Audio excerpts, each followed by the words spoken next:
You've just come from Panama, and you said that your meetings in Panama went well. After them, President Trump said that we're going to take the canal back, or something very powerful is going to happen. What's going to happen? Well, I hope nothing's going to happen, and it shouldn't, because look, the president's point is we gave the canal in a treaty to Panama. We didn't give it to China.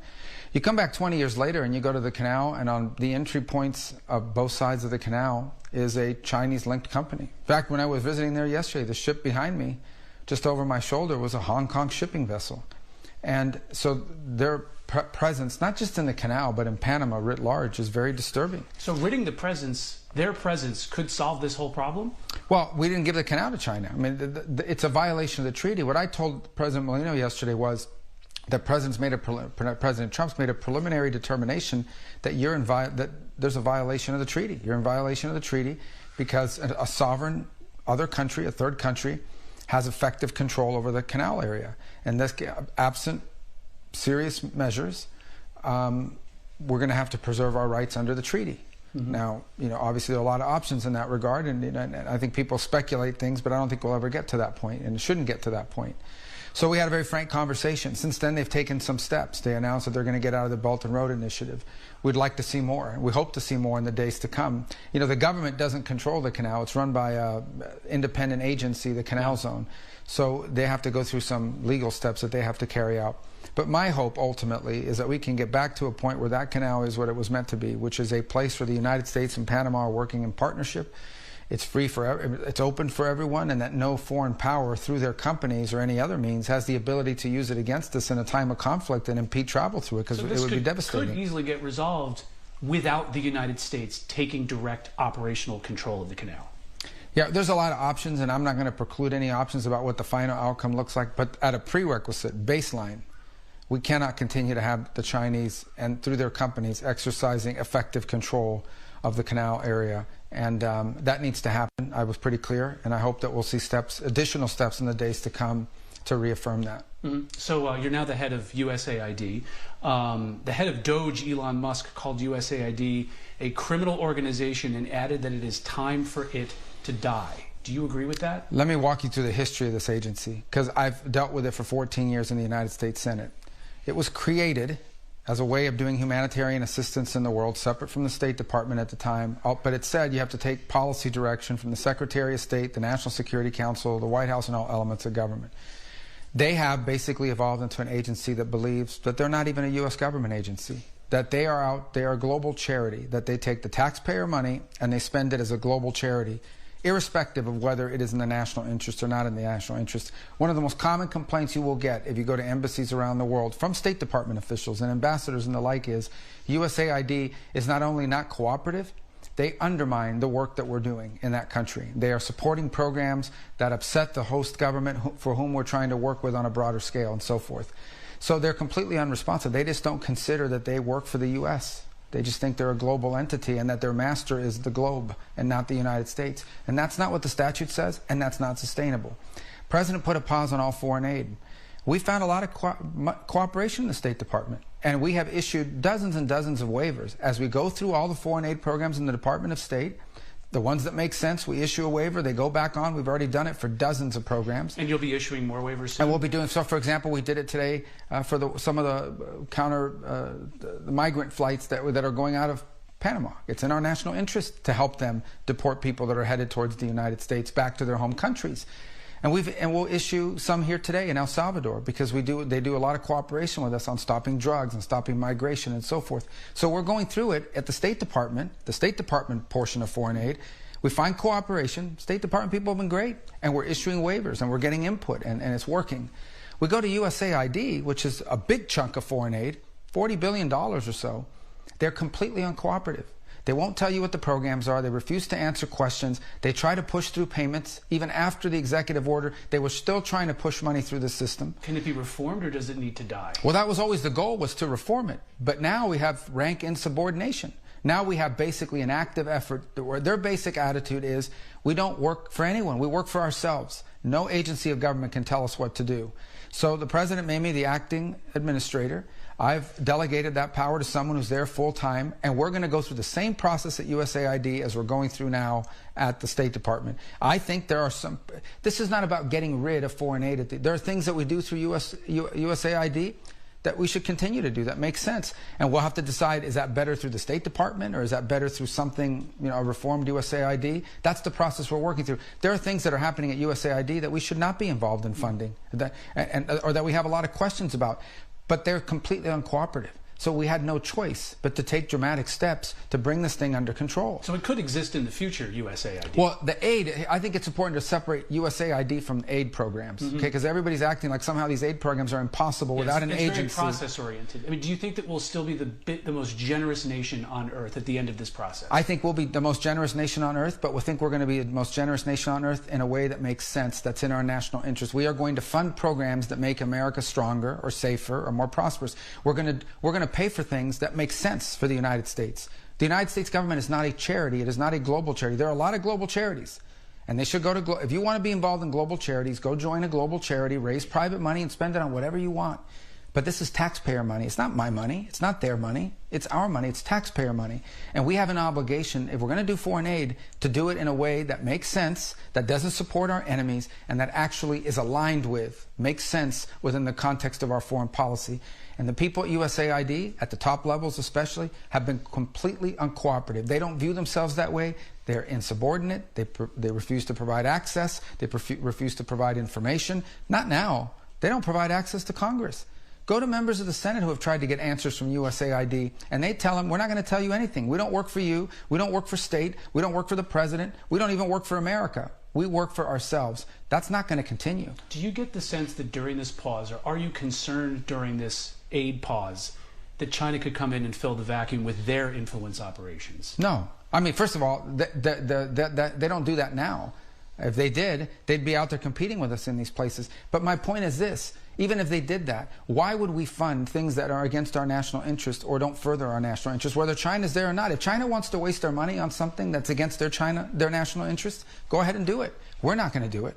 It makes no sense for us to be involved in things that undermine what is important to America or that don't further what is important to America. And irrespective of what China decides to do, this is taxpayer money. We shouldn't be spending it on programs that have nothing to do with the United States and nothing to do with making America stronger, safer, and more prosperous. We have a foreign policy, and everything we do, including spending money, has to be aligned with that, has to further our national interests. Moving on to some of the tariffs now. You're heading up negotiations with Mexico. The president just announced that now. Do these tariffs, especially those against Canada, fundamentally change the relationship that the United States has with our most immediate neighbors? Well, it changes our economic relationship. The president's point is that trade with Canada is very unfair. You know, that he'll tell you, and he said it repeatedly, U.S. banks can't operate there. There's all kinds of industries that they protect against and do not allow to enter the country.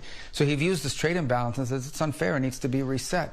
He also argues they have been less than cooperative on fentanyl and on the inflow of fentanyl. The Canadians will tell you that more fentanyl goes that way than the other way, but increasingly, in October of last year, they found a big fentanyl lab inside of Canada, and he doesn't feel like we're getting enough cooperation, and so that's why he's imposed those tariffs. In the case of Mexico, the president's point is much of the northern region of Mexico, sadly, and in direct threat to the Mexican government, is controlled by cartels.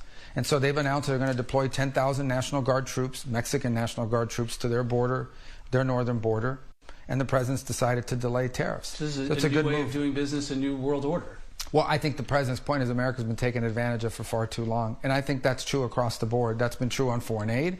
We have countries and places that we pour a bunch of money into, and then they vote against us at the UN every time. They support all of our enemies, and you start asking yourself, why do we keep putting money into this? Our embassies say it, and the USAID says, we don't care, we're going to keep doing it anyways. In other cases, when it comes to trade, there are countries around the world where their companies can do whatever they want in America. They can do anything they want in America, but we can't do it over there. So there's this process called reciprocity, equal. Whatever you charge us, we get to charge you. Whatever you allow us to do, you're allowed to do. Whatever you block, we're going to block. And I think the president's a big believer in reciprocity, in evenness, in fairness.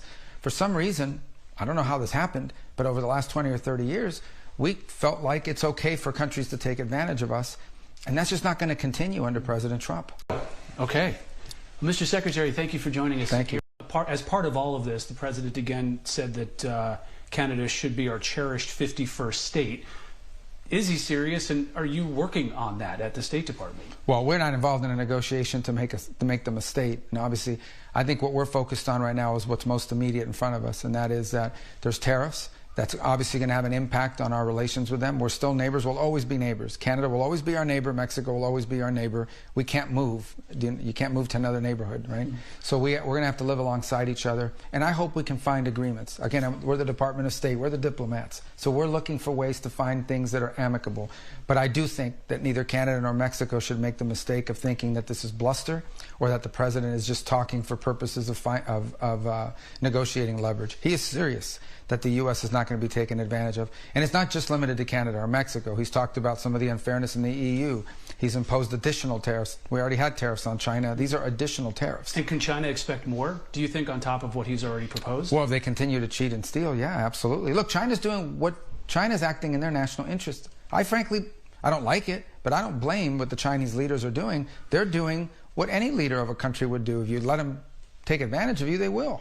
So I think he wants to bring fairness back to that relationship. And obviously China's going to be upset that we try to bring fairness because they've had a really good deal, an unfair deal for a long time. The president is going to make that equal. And look, that's going to create outrage in Washington and in editorial boardrooms. But millions of people, whether they're watching this broadcast or just living in real world America, say, of course, this all makes sense. All of it makes sense to them. Bringing it back to our region right now, Venezuela is taking back migrants that the Trump administration is deporting. They've released American prisoners.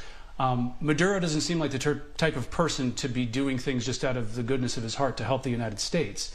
Is this administration going to recognize Maduro as the legitimate leader of Venezuela?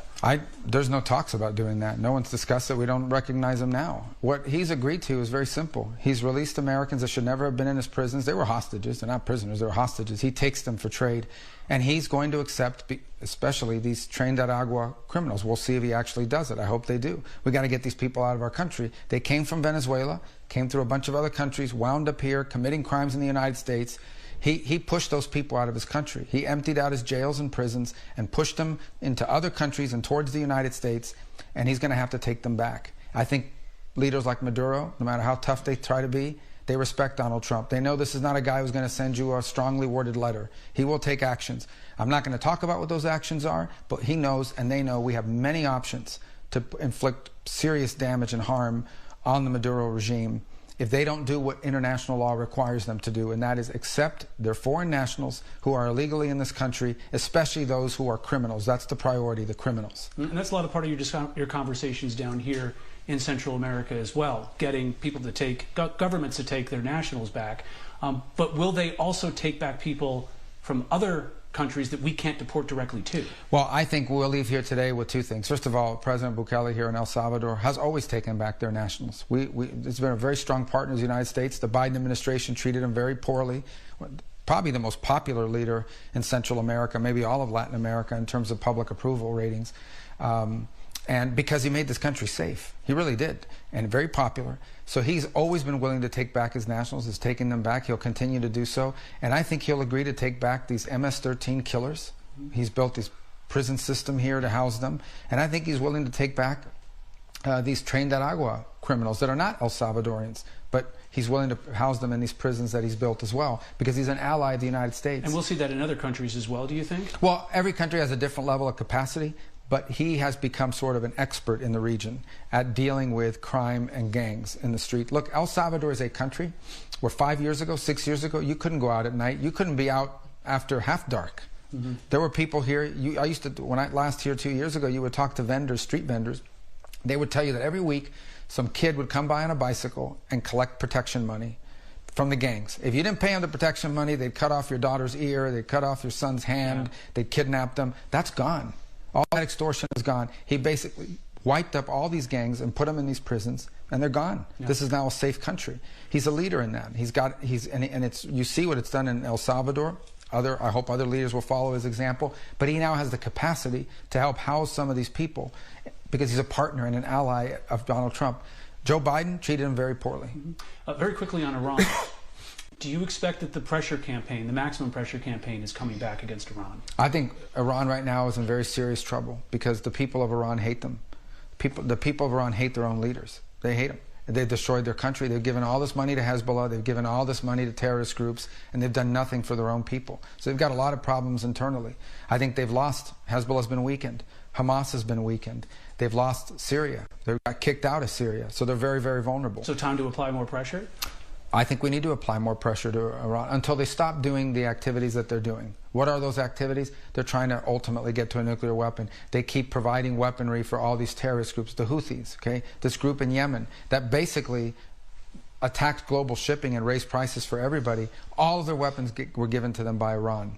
All of their weapons were given to them by Iran. So until the Iranian regime stops promoting international terrorism the way they have through Hezbollah, Hamas, the groups they have had in Syria, the groups they have in Iraq, I think they need to face more pressure, not just from us, but from other countries in the world that are implicated or feel the wrath and feel the punishment of what they've done. Cracking down on oil sanctions, tightening those up, even more sanctions you think are needed? Absolutely. And we'll see. I mean, the president hasn't made a pronouncement on that yet. He's making a decision on what exactly that is. The bottom line is the president's goal is to get Iran to stop supporting terrorism and stop destabilizing the region and stop trying to be the dominant force in the Middle East. That has to end.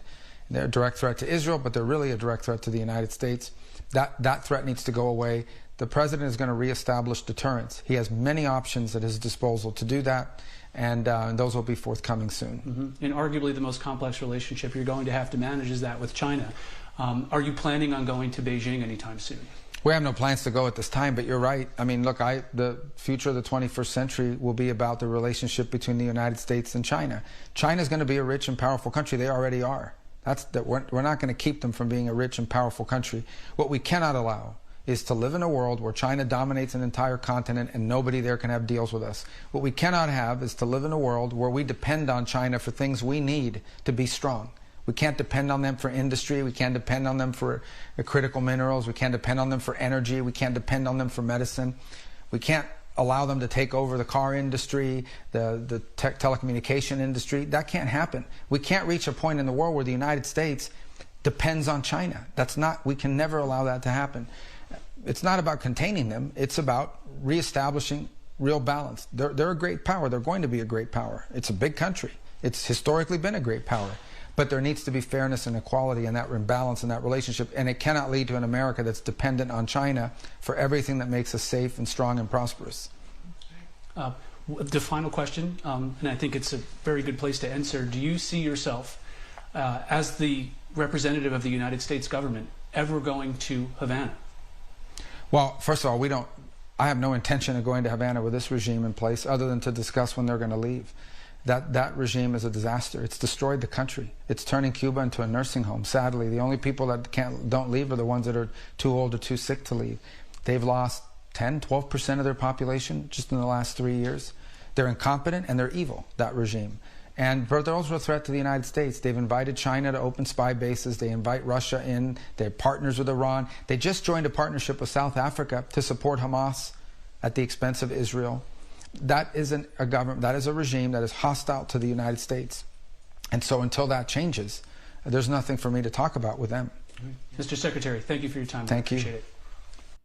So that was the very latest from Secretary Rubio speaking with Fox News about his agenda in South America. And then on the left side of your screen, we had the live events and top stories we are following on this Tuesday. Speaking of Secretary Rubio, though, I want to give you all the latest tweet that came down on X. You see it there on your screen. It says, quote, met the staff of our U.S. embassy, who, like many of the individuals working in embassies and consulates worldwide, are the face of our country. As I said when I entered the State Department for the first time, it is an honor and a privilege to oversee such a talented diplomatic corps. And then don't forget, coming up around 12:30 this afternoon Eastern Time, Secretary Rubio will hold a joint news conference in Costa Rica.